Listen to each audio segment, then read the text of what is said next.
마태복음 14장 6절부터 13절 제가 봉독하도록 하겠습니다. 마침 헤롯의 생일이 되어 헤로디아의 딸이 연석 가운데서 춤을 추어 헤롯을 기쁘게 하니 헤롯이 맹세로 그에게 무엇이든지 달라는 대로 주겠다고 약속하거늘 그가 제 어머니의 시킴을 듣고 이르되 침례 요한의 머리를 소반에 얹어 여기서 내게 주소서 하니 왕이 금신하나 자기가 맹세한 것과 그 함께 앉은 사람들 때문에 주라 명하고 사람을 보내어 옥에서 요한의 목을 베어 그 머리를 소반에 얹어서 그 소녀에게 주니 그가 자기 어머니에게로 가져가니라. 요한의 제자들이 와서 시체를 가져다가 장사하고 가서 예수께 아뢰니라. 예수께서 들으시고 배를 타고 떠나사 따로 빈들에 가시니 무리가 듣고 여러 고을로부터 걸어서 따라간지라. 우리 주님의 말씀입니다. 주님께 감사드립니다. 자, 오늘 마태복음에서 저희가 세례 요한에 대해서 좀 볼까 합니다. 마태복음뿐만 아니라 사복음서 전부 다 세례 요한에 대한 얘기들은 공통적으로 많이 있고요. 그냥 이제 그 중에서 구절을 제가 마태복음에서 고른 것이고 또 모두 다 세례 요한의 죽음에 대해서 보고하고 있습니다. 그 세례 요한의 죽음에 대해서 또 세례 요한에 대해서 우리가 좀 나눌까 하는데 사실 세례 요한이 이게 쉬운 인물이 아닙니다. 왜냐하면요, 성경에서요 복음서는 예수님에 대한 거잖아요. 그죠? 마태마가 누가 요한복음은 뭐 성경 전체가 그렇지만 특별히 복음서는 무조건 100% 예수님에 대한 겁니다. 근데 복음서에서 예수님과 관련되어 있지 않은데 따로 자기의 얘기를 갖고 있는 건 세례 요한밖에 없어요. 심지어 뭐 우리가 니고데모나 뭐 어떤 여러 다른 제자들 얘기도 있지만 다 결국은 예수님과 연결이 돼요. 세례 요한은 예수님과 연결 없이 누가복음 보면 그 탄생 설화부터 독자적으로 자기 탄생의 설을 갖고 있고 죽음에 대한 얘기도 마태가 누가 다 전부 다 진정성을 가지고 제대로 보고합니다. 100% 예수님 얘기해야 되는 복음서에서 왜 세례 요한은 이렇게 두드러지게 자기 포션을 자기 부분을 갖고 있을까? 우리가 한번 물어봐야 되고요. 그리고 또 예수님이 세례 요한에 대해서 정말 좀 우리가 이해하기에 어려운 얘기를 좀 하셨어요. 무슨 얘기입니까? 마태복음 11장 10절 가니까 예수님이 이렇게 말씀하셨어요. 내가 진실로 너에게 이르노니 여자가 낳은 자 중에 세례 요한보다 큰 이가 일어남이 없도다. 이게 좀 과장 같지 않습니까? 아니 여자가 낳은 자면요 몽땅 다잖아요. 우리가 얼마나 위대한 사람을 알고 있어요. 모세가 있고 아브라함이 있고 엘리야가 있고 이사야가 있고 다윗이 있는데 이 모든 구약의 인물들을 다 뛰어넘는다는 거 아닙니까? 세례 요한이 여자가 낳은 자 중에 세례 요한보다 큰 이가 일어남이 없다. 좀 과장을 하신 게 아닌가? 세례 요한을 좀 치켜 세워주시려고 하신가? 뭐 그런 생각까지 들고요. 그 다음 구절은요, 정말 이 학자들 사이에서도 논란이 되는 구절로 해석이 명확하지가 않은데, 이렇게 말해요. 그러나 천국에서는 극히 작은 자라도 그보다 크니라. 세례 요한 때부터 지금까지 천국은 침노를 당하나니, 침노하는 자는 빼앗느니라. 한국말도 어렵죠? 이게 세 번역에서는 어떻게 써있는지 모르지만, 영어에서도요, 번역이 두 개로 딱 갈립니다. The kingdom of heaven suffer painfully. kingdom of heaven이 suffer violently. kingdom of heaven이 하나님의 나라가 아주 폭력적으로 고통을 당한다. 이렇게 해석한 데도 있고요. 또 하나님의 나라는 forcefully marching. 강하게 밀고 들어간다. 이런 두 개의 구절이 여기에 같이 있습니다. 그래서 한국말로는 세례 요한의 때부터 지금까지 천국은 침노를 당한다. 이렇게 되어 있는데 이 말씀이 세례 요한과 관련돼서 정말 학자들도 그 뜻을 다 알지 못하고요. 많은 사람들이 도대체 세례 요한은 여자가 낳은 자 중에 가장 크다고 하고 그리고 세례 요한의 때부터 천국이 이렇게 침노를 강하게 밀고 들어가는 폭력적인 것이 생긴다라는 말이 도대체 사람들이 이해가 안 된다는 거죠. 세례 요한의 얘기는 쉽지 않습니다. 예수님 본인 자체가 세례 요한에 대해서 굉장히 어려운 얘기를 하셨고 아까 말씀드린 대로 세례 요한의 내용을 우리가 볼 때 세례 요한이 어떻게 예수님이만 100% 있어야 되는 복음서에서 자기 포션이 이렇게 센가 그 생각을 할 수 있어요. 자, 결론부터 제가 딱 말하면요. 오늘 우리가 읽은 성경 구절은 세례 요한이 죽은 얘기가 있어요. 마태, 마가, 누가, 요한 전부 다 세례 요한이 죽은 얘기를 왜 썼을까요? 예수님 얘기를 써야 되는데 왜 세례 요한 얘기를 썼어요? 그 세례 요한이 죽은 거가 중요한 게 아니죠. 그죠? 성경은 다시 말씀드리지만 특별히 복음서는 예수님의 얘기예요. 그 세례 요한이 죽은 거에 대한 예수님의 관련성을 우리는 봐야 됩니다. 오늘 그 세례 요한이 죽은 내용 맨 마지막 구절에 그래서 요한이 목이 베임을 당해 죽었잖아요. 그 요한이 제자들이 와서 요한의 시체를 가져다가 장사하고 자, 그 다음이 우리한테 중요한 거예요. 예수님한테 아뢰다는 거예요. 요한이 저기서 혼자 죽은 게 아니라 요한이 목을 뱀을 당해 죽었더니 그거를 제자들이 예수님한테 와서 아뢰었어요. 자, 성경은 예수님 얘기고요. 특별히 복음서는 100% 예수님 얘기예요. 세례 요한이 죽어서 예수님이 이 일을 들었어요. 그 다음에 어떤 일이 있는가가 오늘 얘기의 사실 포인트입니다. 세례 요한이 죽어서 그 얘기를 예수님이 들었더니 무슨 일이 생겼어요? 예수님이 들으시고 여기를 집중해야 돼요. 들으시고 배를 타고 떠나사. 여기 떠났다는 거 withdraw, 물러났다는 얘기입니다. 예수님이 배를 타고 물러나서 빈들에 가셨다. 자, 관련성을 다시 생각해 보십시오. 세례 요한이 목을 뱀을 당해 죽었어요. 그 얘기를 듣고 예수님이 떠났다라는 건 여기 하나가 더 붙어야죠. 사역에서 떠나 빈들로 가셨다. 무슨 얘기입니까? 충격을 받으셨다는 거예요. 예수님이 세례 요한의 죽음에 심적인 데미지를 받고 심히 놀라고 당황하고 고민하여 빈들로 물러나셨다는 겁니다. 사역지에서. 그렇게 해석할 수 있는 여지는 이런 일이 몇 번 있었어요. 이게 처음이 아닙니다. 예수님이 세례 요한과 관련돼서 당신의 사역의 방향을 바꾼 적이 이전에도 있었어요. 언제인지 기억하세요? 요한복음 4장에서 그랬죠. 요한복음 3장부터 나오는데 요한복음 3장 보면요. 세례 요한의 사역과 예수님의 사역이 겹치는 장면이 있어요. 요한복음 3장에 세례 요한의 제자들과 바리새인들이 막 싸웁니다. 그래서 어떤 일이 있었냐면 그들이 세례 요한에게 가서 이르되 요한의 제자들이 랍비여 선생과 함께 요단강 저편에 있던 곧 선생님이 증언하던 이가 세례를 베풀매 사람들이 다 그에게 가더이다. 쉽게 말해서 제가 여러분하고 목회하는데 우리 우리 막 옆 동네 제 친구가 제 절친이 와서 목회를 했더니 우리 교회 교인들이 다 글로 갔어요. 그러면 그 친구가 얼마나 미안하겠어요. 거꾸로 내 친구가 옆에 있는데 내가 목회를 했더니 우리 그 교인들이 다 우리 교회로 왔어요. 얼마나 미안합니까? 좀 그런 일이 생긴 거죠. 세례 요한이 예수님을 인정해 줬어요. 예수님에게 세례를 주고 이가 하나님의 아들이고 나는 그의 신들매를 풀기에도 부족하다. 그렇게 얘기해 줬더니 사람들이 이제 와서 그러는 거예요. 선생님이 그렇게 하는 바람에 선생님 제자들 다 글로 가버렸어요. 그래서 세례 요한이 자기의 추종자들 다 잃었죠. 이때 세례 요한이 한 유명한 말이 있죠.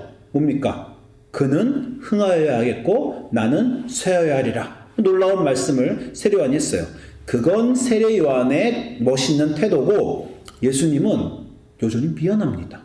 그래서 4장 1절에 이렇게 시작해요. 예수께서 제자를 삼고 세례를 베푸시는 것이 요한보다 많다는 말을 바리새인이 들은 줄을 예수님께서 아신지라. 뭐예요? 예수님이 세례를 더 많이 하는 것을 요한보다 더하니 하는 걸 요한과 예수님의 대적자인 바리새인들이 들었으니 바리새인들이 이제 얼마나 세례 요한을 까고 흉을 보고 거봐라 너가 중요한 게 아니라 바리새인하고 세례 요한들도 서로 대적하는 관계였거든요. 그러니까 예수님이 세례 요한이 욕먹고 힘들 비밀을 세례 요한의 대적자인 바리새인들에게 주신 겁니다. 그래서 예수님이 어떻게 행동하셨어요? 유대를 떠나버리셨어요. 사역지가 유대였는데 유대를 떠나서 갈릴리 고향으로 한마디로 일하다가 난 그냥 고향으로 낙향할랜다. 그리고 돌아가시는 겁니다. 그러니까 예수님과 세례 요한의 관계를 보면요. 이게 사실 친척 관계 아닙니까? 그 어머니가 임신했을 때 엘리자베트한테 친척한테 찾아가서 서로 6개월밖에 차이도 안 나요. 그런 아주 서로 위해주고 좋아하는 관계인데 예수님의 사역이 발달할수록 세례 요한의 사역이 쇠하니까 그때마다 예수님이 어떤 모습을 보이십니다. 그래서 요한복음 4장에서는요. 유대를 떠나서 갈릴리로 돌아가셔서 그때 무슨 일이 생겼어요? 요한복음 4장에 유명한 일이 생겼죠. 갈릴리로 돌아가다가 사마리아 지역을 통과합니다. 무슨 일이 생겼어요? 사마리아 수가성에서 우물가의 여인처럼 난 믿었네. 그 노래, 그 유명한 예수님이 사마리아 여인을 우물가에서 만나게 되죠.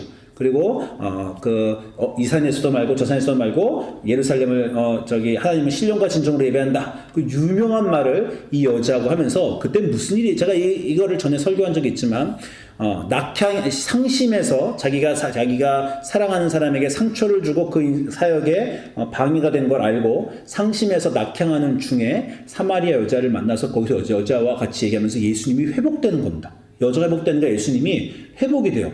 그래서 제자들이 나중에 돌아오니까 예수님이 유명한 말 합니다. 한 사람이 심고 다른 사람이 거둔다. 이 유명한 말 들어보셨죠? 이 얘기가 왜 나온 거냐면 세례 요한의 사역으로 인해 자기의 사역으로 인해서 세례 요한의 사역이 쇠하고 있어서 그거에 대해서 가슴 아파하고 떠나고 있던 예수님이 이 여자를 회복시켜 주면서 그걸 배운 거죠.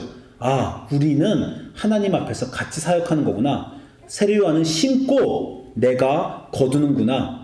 그 사람에게 내가 피해를 주는 게 아니라 우리가 같이 사역하는구나. 그러면서 제자들에게도 내가 심고 너희가 거둔다. 그 유명한 기독교의 모든 사역의 원칙이 되는 겁니다. 선교를 가건 어디를 가건 교회를 가건 내가 하는 사역에 열매가 없어도 괜찮습니다. 내가 심어놓으면 하나님 안에서 다른 사람이 거두는 거예요. 또는 내가 사역을 지금 잘하고 있어요. 막 교회가 성장하고 나의 선교가 잘 되고 그건 내가 잘하는 게 아니죠. 나는 거두는 거고 누군가 내 전임자들이 누군가는 고통을 받으며 심어줬기 때문에 내가 거두는 것. 이 기독교 사역의 대원칙을 세례 요한과의 관계에서 상심하고 떠나다가 사마리아 수가여인을 만나고 예수님이 확인하는 겁니다. 그런 적이 한 번 있었고요. 그리고 오늘도 그런 세례 요한의 사역이 타격을 받아도 그렇게 상심한 예수님인데 세례 요한이 죽어버렸잖아요. 여러분, 세례 요한이 죽은 거를 쉽게 생각하면 안 됩니다. 성경에서 이렇게 잔인하게 죽은 사람이 몇 없어요. 성경 전체에서. 그리고 성경 전체에서 의인이 이렇게 잔인하게 비참하게 죽은 경우는 세례 요한밖에 없어요. 아니, 생각을 해보세요. 의인 아닙니까? 의인이 나쁜 왕에게 너 잘못한다고 말했더니 그 왕이 난잡하게 파티를 하다가 그 왕의 정부의 딸이 정말 반나로 춤을 춰가지고 왕과 손인식의 그 잔치집의 사람들을 홀려서 그 난잡한 술자리에 내기로 인해서 감옥에 있던 세례요한의 목을 치게 됩니다. 세례요한은 이때까지도 감옥에 있는 거 굉장히 억울해하고 있었던 사람이에요. 왜냐하면 감옥에 있으면서 예수님한테 제자들을 보내잖아요. 오실 그이가 당신입니까? 오실 그이가 당신이면 왜 나를 이렇게 감옥에 냅두고 계십니까? 내가 이렇게 비참하게 감옥에 있어야 됩니까? 그러고 있던 세례 요한인데 비참하게 끌려 나와서 목이 잘렸어요. 여러분, 시체에 목이 잘리는 건 정말 큰일입니다. 우리가 사랑하는 사람이 죽으면 그 시체를 얼마나 잘 염해가지고 봉해가지고 그 시체를 잘 보존하는 게 얼마나 중요해요. 시체에 목이 잘렸어요. 목이 잘린 것도 황당한데 그거를 쟁반에 담아다가 이 난잡한 술자리의 파티에다 끌고 가져가 버렸어요. 거기에 어떤 위엄과 거기에 어떤 존경과 거기에 어떤 명예가 있어요. 가장 비참한 죽음을 의인이 목이 잘려 쟁반에 끌려가서, 여러분 한번 구글에서요 이 세례 요한의 죽음, The Death of the John the Baptist 쳐보세요. 그림들이요 너무 이상한 그림들이 많아. 막 목에서 막 피가 줄줄줄 나오고 있는 그림, 막 벗고 있는 여자들이 막, 그다음에 화가들이 최대한 상상한 거죠. 진짜 그때 어떤 일이 있었을까? 난잡한 사람들이 얼마나 이 세례 요한의 죽음, 이 의인을 죽음을 모욕하는지 그 장면을 생각해 보십시오. 그 보고가 예수님한테 들어간 거예요. 그 세례 요한이 목이 잘려서 파티장에 목이 끌려갔답니다. 예수님이 곧바로 무슨 생각을 했겠어요?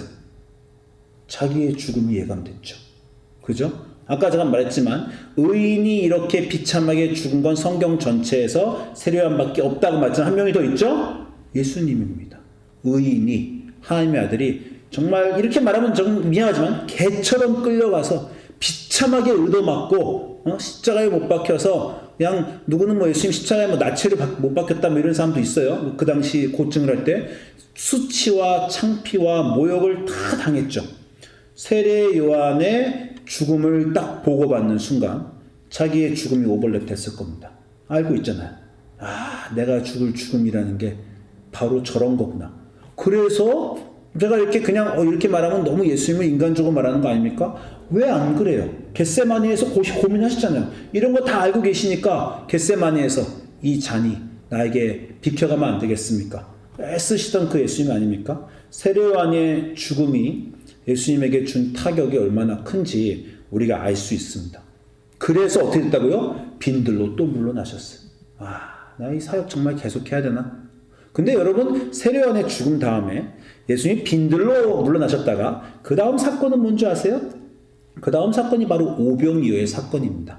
빈들로 물러가셨는데 무리가 예수님을 막 찾아옵니다. 예수님을 빈들로 가셨는데 무리가 듣고 여러 고을로부터 찾아와서 예수님이 보고 그 다음 구절이 뭐예요? 불쌍히 여기셨다. 그런 말이 있어요.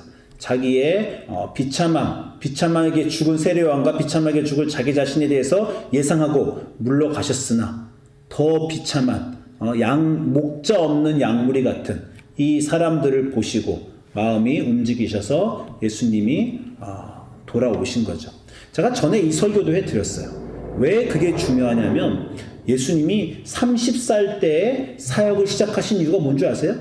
왜 15살 때 안 하고 왜 20살 때 안 하고 왜 30살 때에 예수님이 사역을 시작하셨을까요? 30년은 살아봐야 그 땅의 사람들하고 정이 완전히 붙습니다. 저는 그걸 느껴요. 제가 29에 미국에 왔거든요. 29에 미국에 와서 30년 동안 한국에 살았습니다. 제가 이제 미국에서 산 날이 거의 한국에 산 날하고 비슷하게 돼가려고 하는데 근데 여전히 제 마음속에 저 한국 사람이에요. 왜? 30년을 한국에 살아봤거든.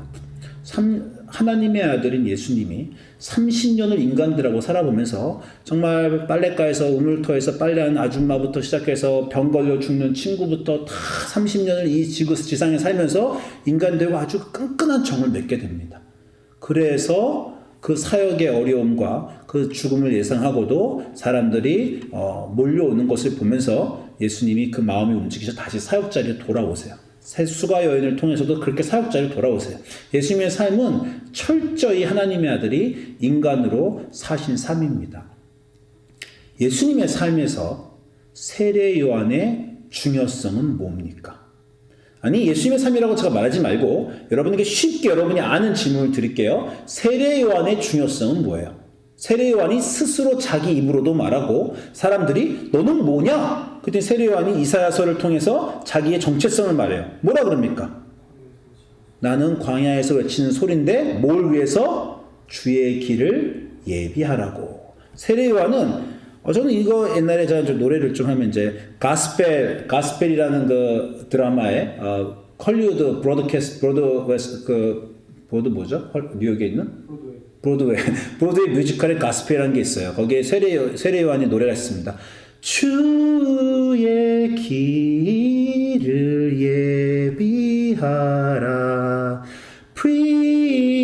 Prepare the way of the Lord 이런 노래가 이제 세례 요한의 노래가 있어요. 세례 요한은 뭡니까? 주의 길을 예비하라는 거예요.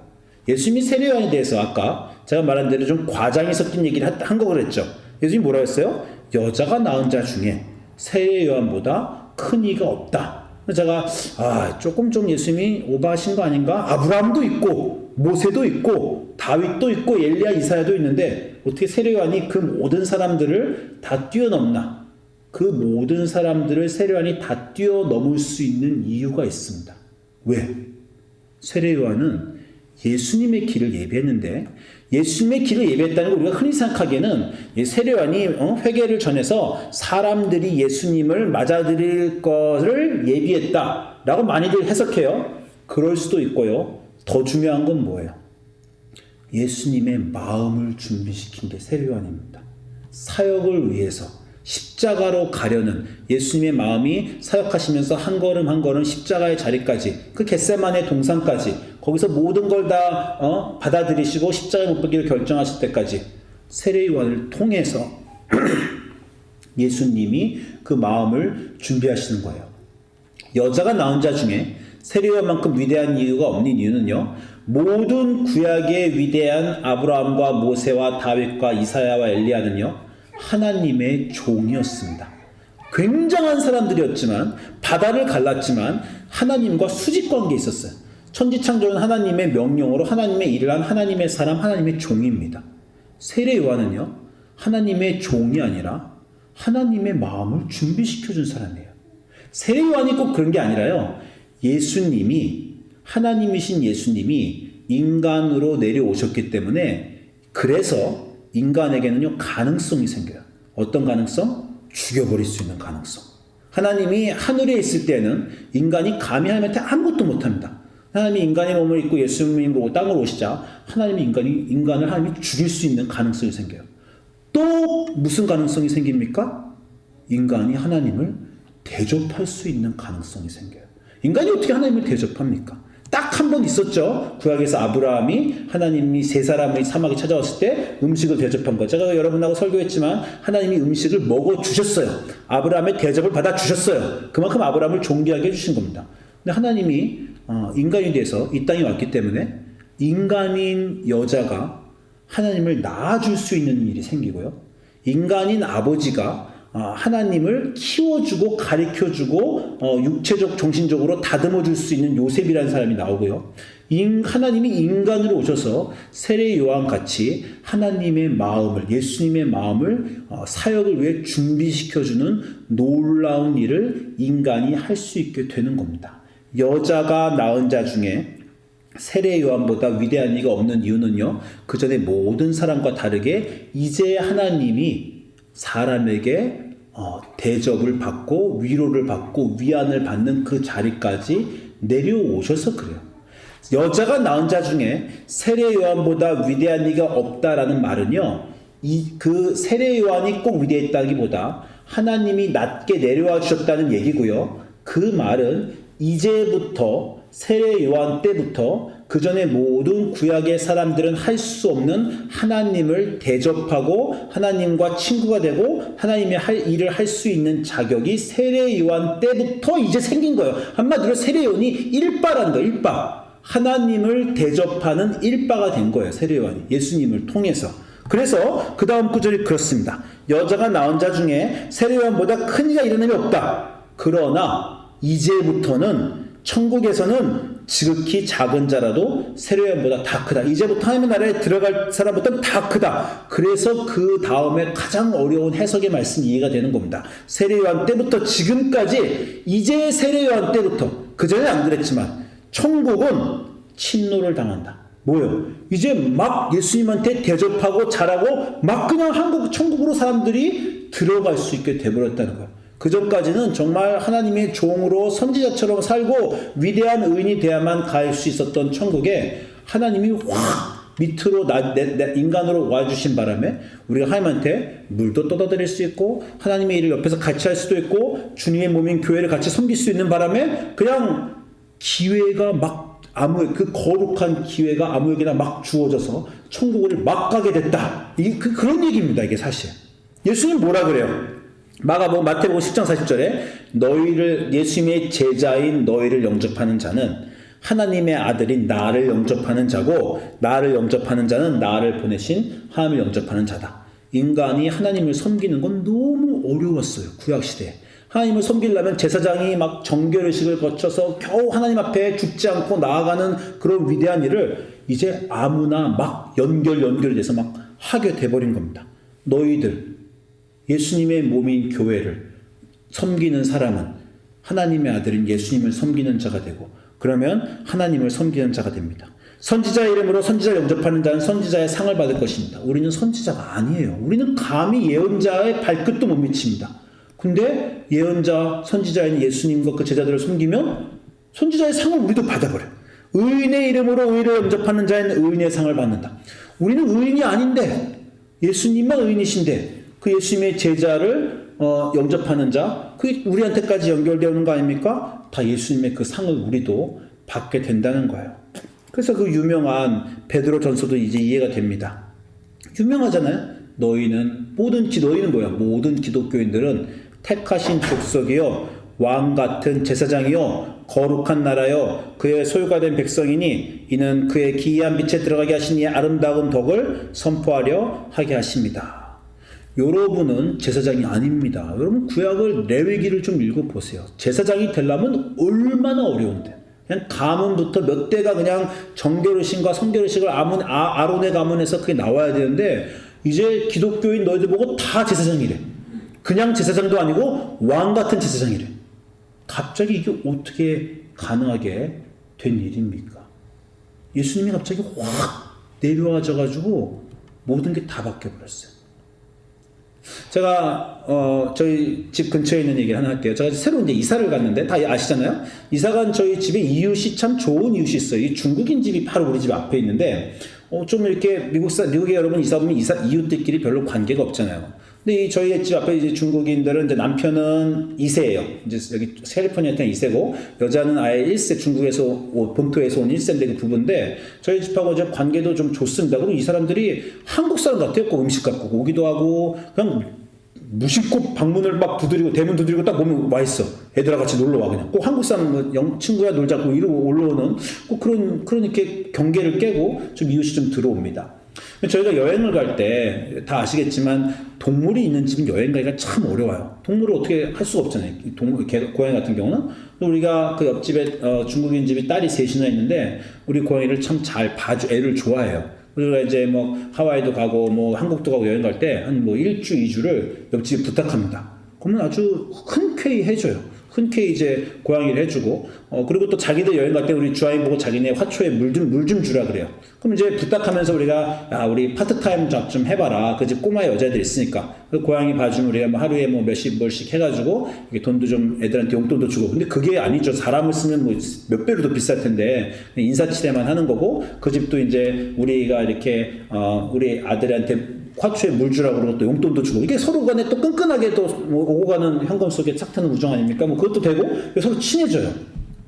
최근에 갑자기 이제 저한테 부탁을 하나 하는 거예요. 남편이 인도로 여행을 가면서 막내딸을 자기가 첫째, 둘째를 학교를 데려다 줘야 되는데 막내딸을 학교에 데려다 주는 게 여기 유치원이 여기인데 거기에 좀 라이드를 한 2주 동안 해줄 수 있냐는 거예요. 그래서 제가 해준다고 했습니다. 쉬운 부탁 아니죠. 자기 딸을 라이드를 학교로 부탁하는 거. 정말 친하니까 부탁을 한 겁니다. 근데 이 여자가 아침부터 애를 끌고 우리 집에 오면서 너무 미안해하는 거예요. 그럴 거 아니에요. 너무 고맙다, 미안하다, 막 자기 애를 이렇게 라이드 해주니까 그 안전이 문제도 되고, 제가 아침에 여자애가 막 시리얼도 주고, 막 TV도 같이 보다가 데려다 주고 합니다. 너무 고마워하길래 제가 오늘 이렇게 텍스트를 쳤어요. 뭐라 그러냐면, 너무 미안해하지 마라. 내가 어디 이런 상황에 내 아들을 부탁하면 너도 똑같이 해줄 거 아니냐. 한국에서는 이웃을 사촌이라고 부른다. 코리안에서는 이웃 사촌이라고 하잖아요. relative라고 부른다. 우리가 너도 이민자고 나도 이민자인데 우리가 이렇게 서로 이민자처럼 이민자는 가족이 없어 친척이 없어 외로운데 우리가 이웃을 살면서 서로 친척을 여기자. 그냥 네 동생, 네 오빠한테 네 애를 부탁했다고 생각해라. 편하게 마음 먹어라. 이렇게 제가 이제 텍스트를 쳤습니다. 그 텍스트를 치고 그 여자가 또 너무 고마워하는데 이런 과정 속에서 뭔가 우리가 좀 더 가까워진 것 같은 그런 느낌이 들어요. 진짜로 이웃에서 진짜 좀 사촌 친구 또는 형제자매 같이 이웃과 가까이 간 것 같은 제가 그런 느낌이 들더라고요.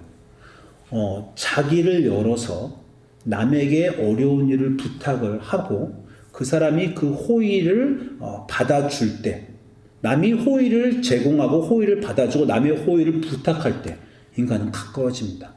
그렇지 않고요. 그냥 서로 예의만 지키고 서로 이렇게 딱 바운더리 정하고 안 넘어가면요. 그렇게 안 가까워져요. 가족이 가까운 이유가 뭐예요? 어려운 것도 부탁하고 자기 좀 민폐가 되는 것 같지만 가족이니까 부탁하고 서로 받아주고 그것들이 관계를 깊게 하는 거 아닙니까? 그래서 제가 차를 타고 가다 우리 아들한테 이 얘기를 했어요. 우리 아들이 지금 중학교 2학년인데 야 내가 옆집에 유난하고 이러이러한 일 때문에 좀 가까워진 것 같다. 제가 이런 얘기를 딱 했다요. 그랬더니 우리 아들이 딱 뭐라 그러는 줄 알아요? 아빠 이번엔 돈 받지 마. 딱 그러는 거야. 그러니까 고양이를 부탁하고 화초를 부탁할 때는 우리가 서로 예의적으로 돈을 줍니다. 근데 정말 자식을 부탁할 때는 정말 돈 받고 싶지 않고 호의로 해주고 그 호의를 그냥 받는 것으로 우리가 하고 싶어요. 우리 아들도 그런 정도의 생각은 있어. 돈으로 연결된 관계가 아니라 서로 간에 아무 관련 없이 정으로 해주는 관계는 정말 끈적끈적해집니다. 여러분은요 왕 같은 제사장이 될 수 있어요. 저는 못 됩니다. 왜 그런 줄 아세요? 저는 돈을 받고 제사장 일을 하는 목사예요. 근데 여러분은 돈도 안 받고 제사장 일을 하잖아요. 그렇지 않습니까? 교회를 섬긴다는 건요. 그래서 그렇게 거룩한 거예요. 교회는 예수님의 몸인데 예수님이 하늘에 있는 하나님이 인간의 몸을 입고 이 세상에서 사셨을 뿐만 아니라 그래서 세례요한과 제자들에게 섬김을 받을 수 있는 기회를 주시고요. 그리고 하늘로 나가면서 예수님의 몸인 교회를 이 땅에 남기고 가셨어요. 그래서 그 교회를 섬길 수 있는 거룩한 영광을 돈도 안 받고 섬기는 왕 같은 제사장이 될 수 있는 그러한 영광을 사람들에게 주신 겁니다. 그래서 예수님이 떠나간 다음부터는요, 제자들에게는 이런 영광이 있어요. 내가 진실로 너에게 이르노니 나를 믿는 자는 내가 하는 일을 그도 할 것이요 나보다 더 큰 일도 할 것이다. 너희를 이제는 종이라고 하지 않겠다. 하나님과 그의 종 모세가 아니라 너희는 종이 아니라 종은 주인이 하는 것을 알지 못하나 너희는 친구라고 한다. 하나님이 인간으로 내려오셨기 때문에 이제 예수님을 만나는 사람들, 예수님을 섬기는 사람들은 신의 친구가 될 수 있는 놀라운 자격이 생겨버린 겁니다. 여러분이 교회 와서 아무것도 아니게 섬기는 거를요, 결코 낮게 보지 마십시오. 여러분은요, 교회 와서 섬기는 게요, 하나님을 섬길 수 있는 놀라운, 예수 그리스도의 몸을 만들고 섬길 수 있는 그런 권한을 열어주신 거예요. 자, 여러분하고 얘기하자면 교회 청소할 때 마음에 굉장한 기쁨이 있어요. 교회를 리노베이트 할 때 제 마음에 이상한 기쁨이 있어요. 왜? 예수 그리스도의 몸을 내가 만지고 있죠. 예수 그리스도의 참된 몸을. 그건 건물에 대한 거고, 또 여러분이 어떤 교인들을 불러서 집에서 같이 밥을 먹고 상처 입은 사람들에게 위로해 줄 때, 예수 그리스도의 교회의 교인들이 하나님의 백성이 예수 그리스도의 몸이 아닙니까? 여러분이 예수 그리스도의 몸을 치료해 주는 그런 놀라운 자리로 초청함을 받은 거. 그게 하나님이 인간의 몸이 예수님이 오셨다는 뜻이고요. 아까 말씀드렸지만 그 일바가 세례 요한이었던 거예요. 하나님을 섬길 수 있고 하나님의 마음에 위로함을 줄 수 있고 하나님의 마음에 길을 예비해서 그 하나님이 당신이 목적하신 바를 완성할 수 있도록 도와드린 놀라운 일을 세례 요한이 했기 때문에 그 구약의 어떤 위대한 여자가 낳은 자보다 세례 요한은 더 위대하다 그랬고요. 그러나 이제부터는 세례 요한은 1차고 그 이후에 모든 나의 제자들과 나의 몸을 섬기는 사람들은 더 크다, 세례 요한보다. 그렇게 예수님이 말씀하신 것입니다. 신인 예수님이 인간이 되어 이 땅에 오셔서 우리의 호의를 받아주시고 자기 자신을 여셔서 도움을 우리가 예수님께 드릴 수 있게 해주어 우리를 아주 높은 신의 친구의 자리로 올려주신 그 감동이 교회 생활을 하는 감동이고 기독교인이 된 영광과 감동이며 왕같은 제사장으로 사는 우리의 자랑이 되실 줄 믿습니다. 기도하겠습니다.